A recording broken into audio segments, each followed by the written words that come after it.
ESPN's coverage of the NASCAR Sprint Cup Series on ABC. Brought to you by Autotrader.com.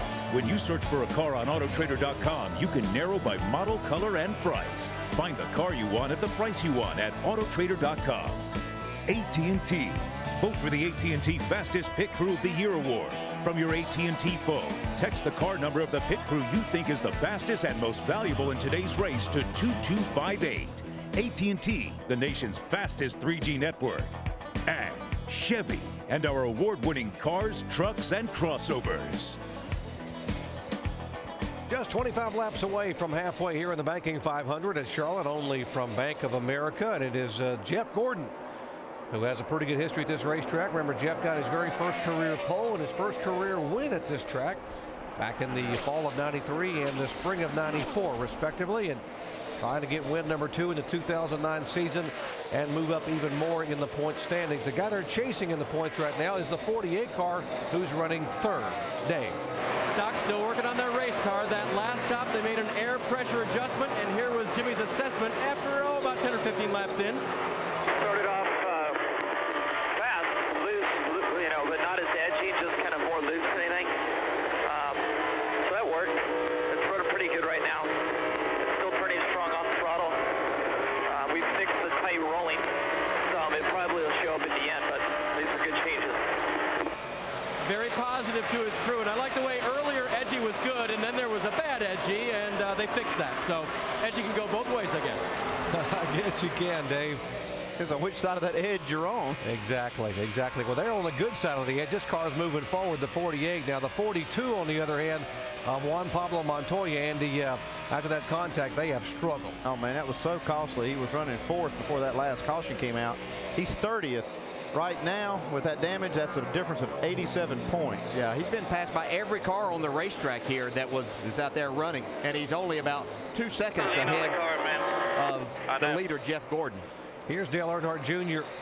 in the garage area, and they have a transmission issue down there. Vince? That's right, Doc, and they're trying to diagnose exactly what the problem is, but the car would not stay in fourth gear, and this is just another in that long list of issues for the 88 team. You know, at Loudon, they had got caught up in the accident. At Dover, they just struggled with the handling, had an engine problem at Kansas, running well, sixth last week at California, and had a tire issue. So this team just can't catch a break, and spending a lot of time in the garage again tonight. What's next for these guys? Get struck by lightning or something? I mean, they've had every piece of bad luck you could have. And here's a driver who had some bad luck, but it really may be pretty good luck, Andy. Yeah, this is good luck. They got this right front tire. Look at this off the car before it blew out. I mean, this thing wasn't very far from blowing out. So it's a good break for Brian Vickers, even though it's a bad break to have to make a pit stop. He's being shown 2 laps down, by the way, now back in 39th position. And there goes the leader by Juan Pablo Montoya to put him officially 1 lap down now in 30th position. Now, he's still got some time if he can catch a caution to get some of this damage fixed and try to get some of this back. But right now, this thing is going straight back like a rock. He just needs a caution flag.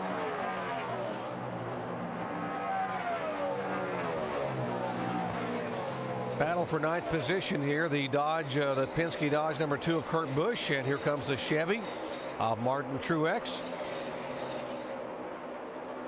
Martin's been utilizing that high line too, right up against the wall, getting a nice run off the corner.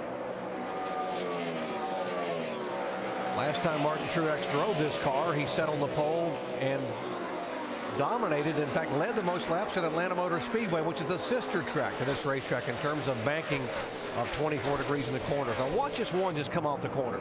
You can see he's up there, carries a lot of momentum, really gets a nice run. Kurt Busch getting a good run through. He's going more to the bottom to middle of the racetrack, but doing really well. Looks like his car's handling better. Dave?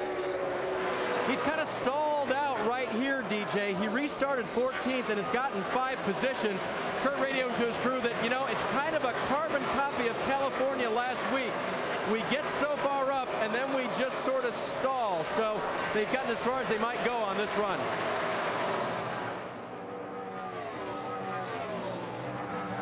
See, Kurt Busch right now would gain a spot in the point standings. In spite of the fact, as we told you about a month ago, that Pat Trice and the crew chief would be leaving at the end of the year. He's staying on, and they've all been able to work together to try to be able to do what they can to possibly win a championship here for this 2-car and for Roger Penske. Well, they're making the most of the situation. They're keeping themselves in the championship battle, and that's all that they can do right now is just try to work together as much as they can. We talked about the adjustments they made on the 5-car on pit road for the first time today during the pit stop, and I don't know if it was that or the fact that the contact the 5 and the 42 had on the restart, but Andy, Mark Martin's going backwards. Yeah, it could be that he's got some damage on that right front. I don't see it, but he is definitely going backwards. Not having a good night. I mean, even at the beginning of the race, he didn't have the best car. He was up there. He's still in the top 5 or 6, but right now he is falling all the way back to 16th. Yeah, looking at his car, I would think maybe it's the set of tires and the adjustments that's not exactly to his liking right now. Well, you see a little bit of damage to the very front of the car, but I don't think that's hurting. Here's a 98 car of Paul Menard as we will watch this pit stop and go over the wall with rear tire carrier Ryan McRae.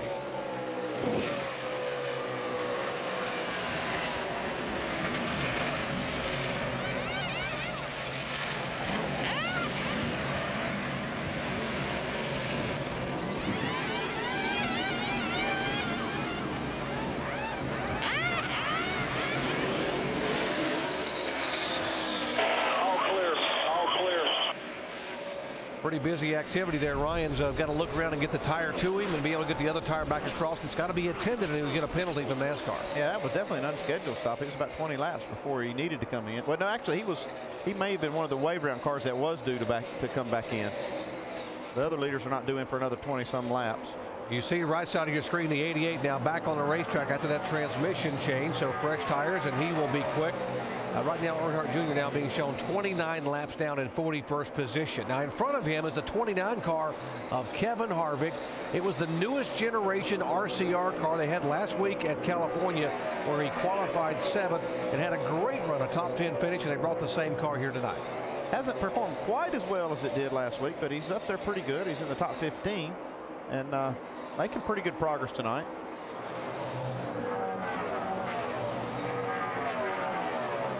We are just 11 laps away from halfway here at Lowe's Motor Speedway. Jeff Gordon, the 5-time winner here, where he won his very first race, is our leader here. And right now, Jeff Gordon would have gained 2 spots all the way to 3rd in the point standings. You're watching ESPN on ABC.